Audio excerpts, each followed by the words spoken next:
Good morning, student. This is Sagar sir. This is our second video of the second lesson of history. The second lesson is Kings and Kingdom of the Early Medieval Period. We will start this video with the topic of New Dynasties of Peninsular India of page number 7. New dynasties of peninsular India, प्रायद्वीपीय भारत में या दक्षिण भारत में नए राजवंश। हमारी पिछली video में हमने पढ़ा था कि पृथ्वीराज चौहान जो था वह चौहान वंश का था, जिन्होंने 1191 में मोहम्मद गौरी के साथ तराइन का प्रथम युद्ध लड़ा था और 1192 में तराइन का दूसरा युद्ध लड़ा था। इसमें हम लोग पढ़ेंगे Like North India, Peninsular India too had several kingdoms which constantly fought amongst themselves. उत्तर भारत के जैसा प्रायद्वीपीय भारत या दक्षिण भारत में भी बहुत सारे राज्य जो है लगातार आपस में लड़ रहे थे। In the northwestern Deccan, the Rashtrakuta of Malkhed rose to prominence under Dantidurg in the 8th century by overthrowing the ruling Chalukya of Vatapi. Deccan प्रदेश के उत्तर पश्चिम भाग में वातापी के चालुक्य के शासन को समाप्त कर दंती दुर्ग ने राष्ट्रकूट वंश का स्थापना किया और उस समय वह प्रमुख राजवंश के रूप में उभरकर सामने आया। The Chalukya of Benji ruled the north eastern Deccan. जो दक्कन के उत्तर पूर्वी भाग में वेंजी का चालुक्य शासन कर रहे थे। The Pallava of Kanchipuram ruled the south eastern Deccan. और कांचीपुरम के पल्लव जो थे वह दक्कन के दक्षिण पूर्वी भाग में शासन कर रहे थे। And the kingdoms of the Chola of Thanjavur and the Pandya of Madurai and Chera of Kerala ले further south.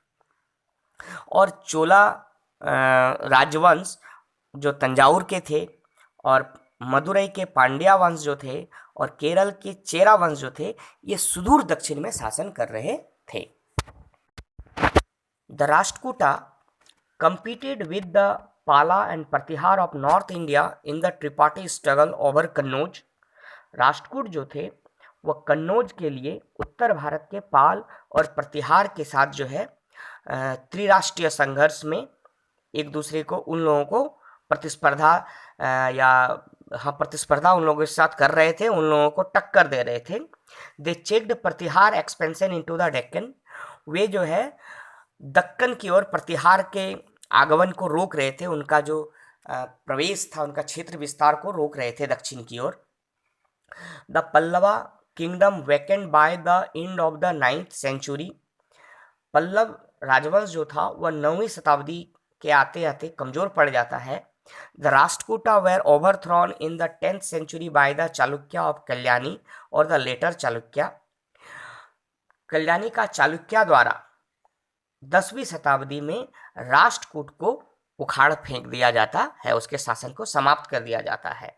After the decline of the later Chalukya in the 12th century, 12वीं शताब्दी में चालुक्या का भी शासन समाप्त हो जाता है। The territory were taken over by the Yadava of Devagiri. और उनका जो प्रदेश है वह देवगिरी के यादवों द्वारा ले लिया जाता है। द होयसाल्स ऑफ द्वार समुद्र एंड द काकातियाज ऑफ वारंगल। और इसके साथ साथ द्वार समुद्र का होयसल और वारंगल का काकातिया द्वारा भी उनके राज्य को ले लिया जाता है, उनके राज्य पे अपना अधिकार कर लिया जाता है। इस प्रकार से हम लोग देखते हैं कि जैसे उत्तर भारत में कई शक्तियां आपस में टकराई और कमजोर हुई, उसी तरह दक्षिण भारत में भी यह शक्तियां आपस में टकराई, कई दूसरी शक्तियां आपस में टकराई, अपने शासन को ज़्यादा दिन चला नहीं पाए, वे धीरे धीरे कमज़ोर होते गए, क्योंकि युद्ध से किसी को फ़ायदा नहीं होता बल्कि वे धीरे धीरे कमज़ोर पड़ जाते हैं। Our next topic is the medieval kingdoms. The kings position, राजा की स्थिति। ए medieval Indian ruler prestige depend on his success in war and the extent of his kingdom। मध्यकाल के राजाओं का सम्मान इस बात पर निर्भर करते थे कि वह कितने युद्ध जीते और उसका क्षेत्र विस्तार कितना दूर तक है, कितना दूर तक उन्होंने अपना क्षेत्र का विस्तार किया। The ruler achievements were described in Prasastis composed by his court scholar to help the ruler win people's admiration।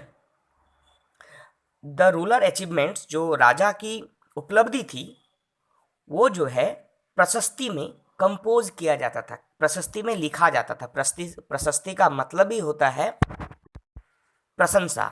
तो उनके कोर्ट रूलर या स्कॉलर, जो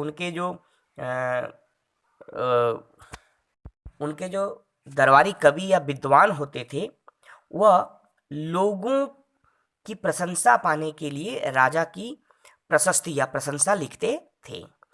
ruler also took high sounding title such as Maharajadhiraj and the Tribhuvan Chakravarti to glorify themselves. राजा भी बड़े बड़े title, मतलब उपाधि धारण करते थे। राजा भी बड़े बड़े उपाधि धारण करते थे, जैसे कि महाराजाधिराज मतलब राजाओं का राजा, Tribhuvan Chakravarti empire of the three worlds मतलब तीनों भुवनों का सम्राट। अपनी किस लिए? टू ग्लोरीफाई देमसेल्फ, अपने आप को गौरवान्वित करने के लिए, अपने आप को लोगों के सामने एक बड़े राजा के रूप में प्रकट करने के रूप में ऐसा करते थे। Traditionally king and warriors belong to the Kshatriya caste. पारंपरिक तौर पे देखा जाए तो राजा और योद्धा जो होते थे वह क्षत्रिय कुल के होते थे। As a result people accepted a ruler more easily if he was Kshatriya. इस प्रकार से जो जनता होते थे, जो लोग होते थे, वह राजा के रूप में क्षत्रिय को बहुत आसानी से स्वीकार कर लेते थे। Ruler who were non Kshatriya by birth could become Kshatriya as performing certain ritual. जो राजा जन्म से क्षत्रिय नहीं होते थे, वह भी कुछ धार्मिक अनुष्ठान करके क्षत्रिय बन जाते थे। Then they could claim to be rightful ruler. फिर वह जो है अपने आप को एक वास्तविक राजा के रूप में प्रकट करते थे, सामने रखते थे कि मैं भी राजा बनने के अधिकारी हूँ। By such ritual were also performed when ruler conquered distant land where they were not well known। इस प्रकार के जो धार्मिक अनुष्ठान थे राजा उस समय भी करते थे जब दूरस्थ क्षेत्रों में वे विजित होते थे, दूर क्षेत्रों को जीतते थे जहां पर उन्हें लोग नहीं जानते थे, तो अपनी पहचान बताने के लिए भी वह इस तरह के धार्मिक अनुष्ठान करते थे। For example when the Rashtrakuta ruler Dantidurga conquer Malwa and part of Gujarat, they performed a ritual called हिरण्यगर्भा महादाना to proclaim himself as a Kshatriya ruler. उदाहरण के तौर पर जब दंतीदुर्ग, जो कि राष्ट्रकूट का राजा थे, राष्ट्रकूट के दंतीदुर्ग ने जब मालवा और गुजरात के कुछ भागों को जीता तो उन्होंने भी हिरण्यगर्भा और महादाना नामक 2 यज्ञ किया और इस प्रकार उन्होंने दावा किया कि वह भी एक क्षत्रिय राजा हैं। Land grants and feudatories। Land grants and feudatories means भूमि अनुदान और सामंतवादी प्रथा। The stability of medieval kingdoms depend on success in wars and economic prosperity। मध्यकाल के दौरान साम्राज्य की स्थिरता जो है इस बात पर निर्भर करती थी कि राजा जो है कितने युद्ध जीते हैं और उसकी आर्थिक वैभवता कितनी है। To ensure this, ruler depend on the loyalty of the various section of the society। इस बात को आश्वस्त करने के लिए राजा जो है समाज के बहुत सारे वर्गों की वफादारी पर निर्भर करते थे। To win the loyalty of important official and the powerful Brahmins, ruler gave them land grants। प्रमुख अधिकारियों और शक्तिशाली ब्राह्मणों के विश्वास को जीतने के लिए राजा इन्हें जमीन दान में देते थे। Such land grants were usually recorded on copper plates, which were given to the recipients. इस प्रकार के जमीन जिसे कि दान दिया जाता था, उन्हें तांबे के प्लेट्स में लिख दिए जाते थे और वह प्लेट उन्हें दे दिया जाता था जिन्हें यह जो भूमि दान में दी जाती थी. Our next topic is Samanta. The king often gave his official land grants instead of cash salary. राजा अक्सर अपने अधिकारी को नगद वेतन के बदले जमीन दिया करते थे. Those who receive such land become the king's feudatories. वे व्यक्ति या वे राजा के अधिकारी जो जमीन प्राप्त करते थे वह राजा के feudatories माने सामंत कहलाते थे. A feudatory had to pay a part of the revenue collected from his land to the king and gave the king military support during the war.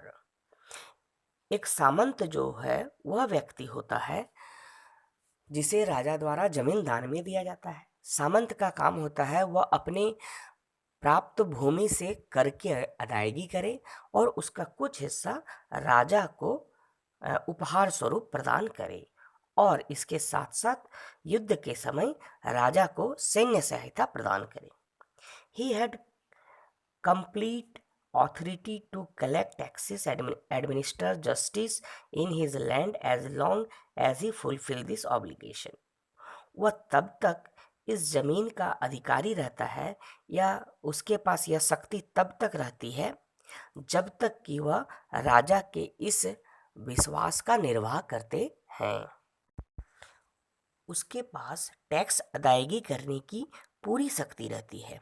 इसके साथ साथ वह उस क्षेत्र का प्रशासक भी होता है, न्यायपालक भी होता है और यह अधिकार उसके पास तब तक रहता है जब तक वे अपने इस उत्तरदायित्व का निर्वाह करते हैं, जब तक वे राजा के प्रति वफादार बने रहते हैं. Defeated king were often allowed to retain their lands under similar obligators. हारे हुए राजा को यह अधिकार रहता है या हारे हुए राजा जो है वह तब तक उस जमींदार से जमीन नहीं छीनता या उससे जमीन उसके पास रहने देता है जब तक कि वह उसका इस उत्तरदायित्व का निर्वाह करते हैं. यानी कि यदि राजा हार भी जाए तो जमींदार की जमीन नहीं जाती है. Feudatories were referred variously as Samanta, राजा, रनका और ठाकुरा.